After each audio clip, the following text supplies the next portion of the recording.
অনেক মানুষ চেষ্টা করে পাপ ছেড়ে দেওয়ার, কিন্তু পরিস্থিতি তার অনুকূলে হয় না। কিছুদিন পরে আবার সেই পাপ করে ফেলে, আবার চেষ্টা করে, আবার করে ফেলে।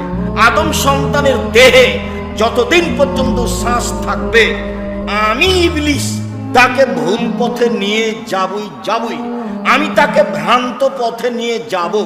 যতদিন পর্যন্ত তার দেহে শ্বাস আছে ততদিন পর্যন্ত আমি তাকে ভ্রান্ত পথে নিয়ে যাব। এই কথা যখন ইবলিস বলল, তখন আল্লাহ তাআলা এ কথা বললেন না যে তুমি পারবা না, এ কথা বললেন না।